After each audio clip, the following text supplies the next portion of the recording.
Selamat datang, hari ini kita akan menyelami satu sumber yang sudah Anda bagikan, yaitu bab 9 dari buku The Proximity Paradox. Judulnya saja sudah langsung, menarik perhatian, jaga jarak yang sehat dengan mitra. Premisnya ini benar-benar menantang keyakinan umum loh. Betul, betul. Selama ini kan kita selalu diajarkan kalau membangun keintiman dengan klien itu tujuan tertinggi, semacam piala suci dalam dunia bisnis gitu. Ya. Tapi bab ini justru datang dengan peringatan keras. Katanya kedekatan yang berlebihan itu malah bisa jadi pembunuh senyap bagi inovasi. Nah, itu dia. Jadi misi kita hari ini adalah membedah kenapa hubungan yang terlalu akrab dengan mitra eksternal, agensi, konsultansi apapun itu justru bisa mematikan ide-ide terbaik mereka. Dan tentu saja yang paling penting, gimana cara mengelola jarak ini secara produktif. Tepat sekali. Ini langsung membawa kita ke jantung paradoks kedekatan itu sendiri. Logikanya sebenarnya sederhana kan? Anda menyewa pihak eksternal karena mereka orang luar. Anda bayar mahal untuk perspektif segar mereka. Kemampuan mereka melihat hutan saat Anda terjebak di antara pepohonan. Iya. Tapi seiring berjalannya waktu, lewat perapat mingguan, makan siang, ratusan email, mereka perlahan-lahan tapi pasti mulai jadi orang dalam.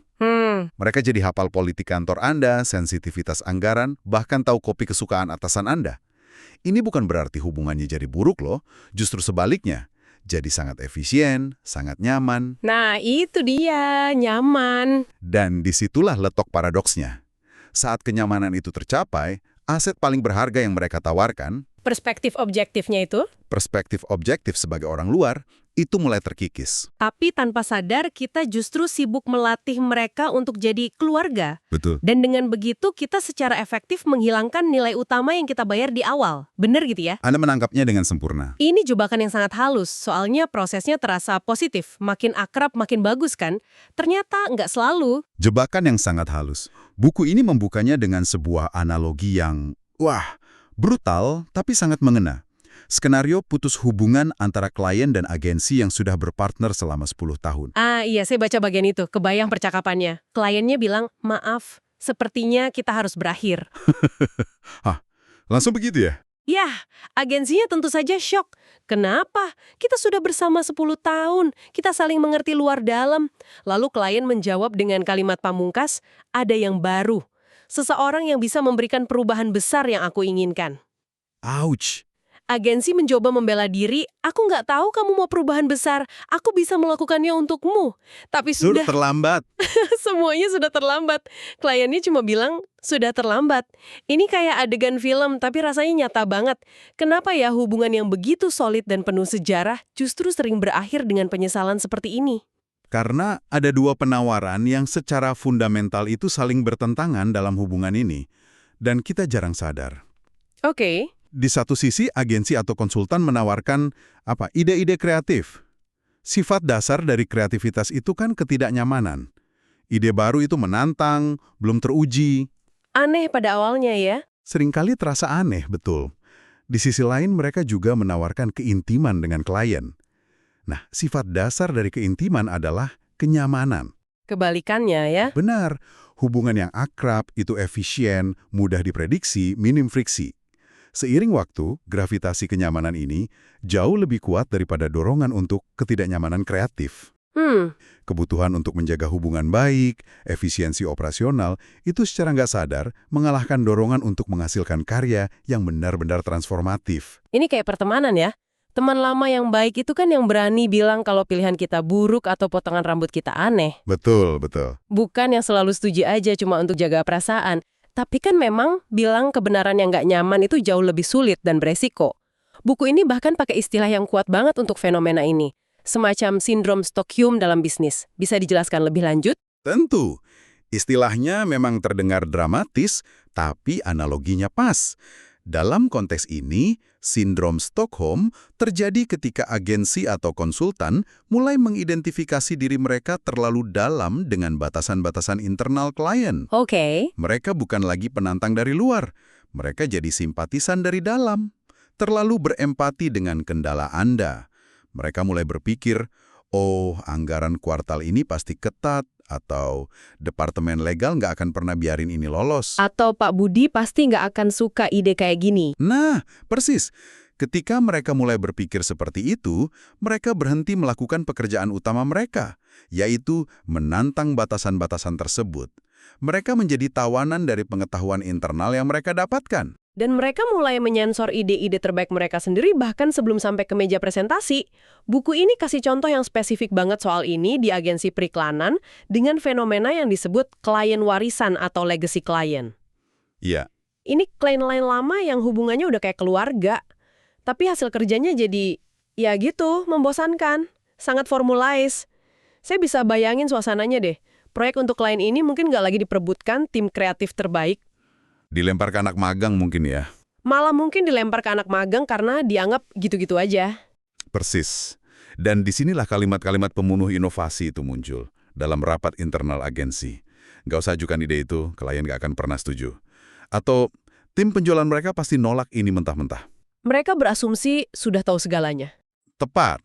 Ironisnya, titik baliknya seringkali datang dari seseorang yang nggak tahu apa-apa.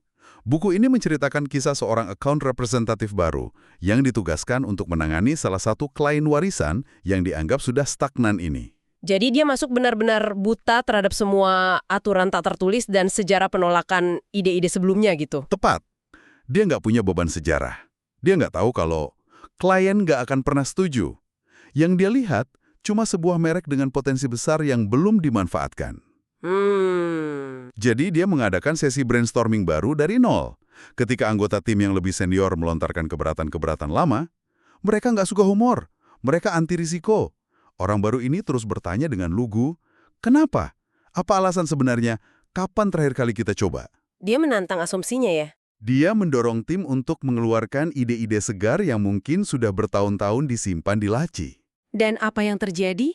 Kliennya beneran nolak seperti yang diprediksi? Justru sebaliknya, klien merespons dengan antusiasme yang mengejutkan. Wah, Ternyata, selera resiko dan keinginan klien untuk berubah itu sudah berevolusi seiring waktu. Tapi nggak ada yang pernah nawarin mereka sesuatu yang cukup berani. jadi agensinya yang mandek. Agensi yang terlalu nyaman ini terus menyajikan menu yang sama, karena berasumsi klien nggak akan pesan yang lain. Klien yang tadinya dicap membosankan, tiba-tiba jadi salah satu akun paling inovatif di agensi itu. Gila. Kisah ini membuktikan betapa kuatnya perspektif orang luar yang murni dan betapa berbahayanya ketika perspektif itu terkontaminasi oleh kedekatan yang berlebihan. Kisah itu menakutkan sekaligus memberi harapan ya. Benar. Menakutkan karena nunjukin betapa mugahnya kita semua, baik klien maupun mitra, terjebak dalam rutinitas yang nyaman. Tapi juga memberi harapan bahwa ada jalan keluarnya. Pertanyaannya kan, gimana caranya? Apakah buku ini ngasih kita semacam peta untuk keluar dari jebakan kedekatan ini?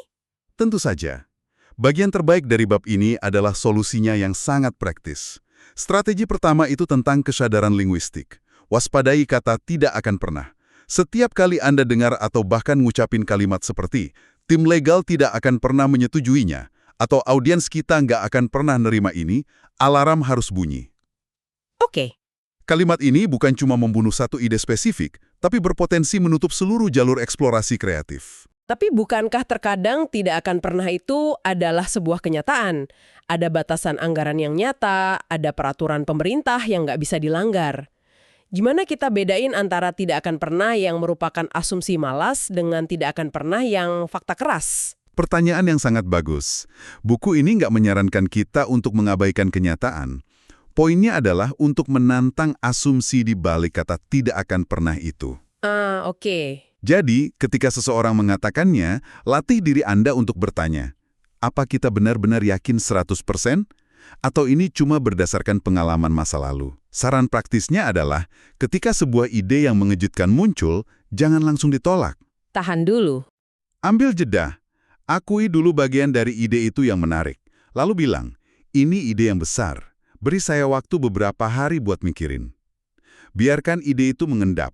Seringkali, kejutan awal akan mereda, dan Anda bisa melihat potensi di baliknya dengan lebih jernih. Saya suka ide mengendapkan itu, memberi ruang bagi pikiran untuk beradaptasi. Oke, strategi kedua. Terdengar seperti latihan peran, juara merek versus juara visi. Betul. Ini sesuatu yang bisa dicoba langsung di pertemuan berikutnya. Jadi Anda secara eksplisit membagi peran. Minta mitra eksternal Anda untuk sementara jadi juara merek yang fokus pada kepraktisan, anggaran, batasan. Semua yang realistis ya? Iya, semua hal yang membuat ide bisa dieksekusi hari ini. Sementara itu, Anda dan tim Anda ambil peran sebagai juara visi, yang tugasnya cuma mendorong batas, bertanya bagaimana jika, dan mengeksplorasi kemungkinan tanpa terikat realitas saat ini. Benar. Tujuannya bukan untuk menciptakan perdebatan sengit loh, melainkan untuk melegitimasi kedua perspektif tersebut. Dalam banyak rapat, perspektif visi seringkali langsung dipadamkan oleh perspektif praktis. Langsung ditembak ya? Betul. Dengan memberikan label dan peran yang jelas, Anda menciptakan ruang yang aman bagi ide-ide liar untuk bernapas sejenak sebelum diuji dengan kenyataan. Ini cara terstruktur untuk mengelola konflik inheren antara kenyamanan, yaitu merek, dan ketidaknyamanan, yaitu visi, yang kita bahas di awal. Konsepnya bagus, tapi terdengar sedikit idealis nggak sih? Di dunia nyata, dengan tekanan target kuartalan, bukankah juara merek yang bawa data anggaran dan KPI yang dingin itu hampir selalu akan menang? Gimana cara memastikan peran juara visi ini nggak cuma jadi teater atau formalitas, tapi beneran punya kekuatan untuk mengubah arah? Itu risiko yang nyata. Kuncinya adalah menetapkan aturan main sebelum latihan dimulai. Misalnya, sepakati bahwa selama 30 menit pertama, juara merek dilarang pakai kata tidak atau tapi.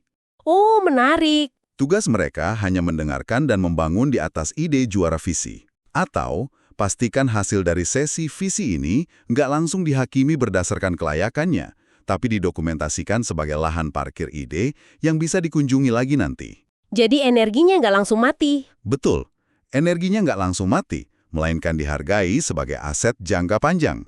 Oke, itu membuatnya lebih praktis. Strategi ketiga melangkah lebih jauh lagi. Pisahkan fungsi, inovasi, dan eksekusi. Ini kedengarannya fundamental banget. Sangat fundamental. Buku ini berargumen bahwa fungsi utama konsultan atau agensi yang efektif adalah untuk mengambil alih tanggung jawab inovasi dari pundak Anda, sehingga Anda bisa fokus pada operasional dan eksekusi. Mereka harus melengkapi bukan mencerminkan kapabilitas internal Anda.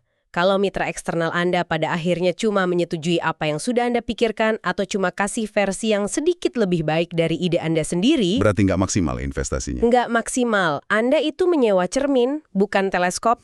Lalu, buku ini menyarankan trik yang agak, licik tapi cerdas untuk menguji ini. Katanya, lain kali pas mitra Anda mau presentasi ide baru, ajak seorang rekan kerja yang pintar dan kritis yang belum pernah ketemu mereka.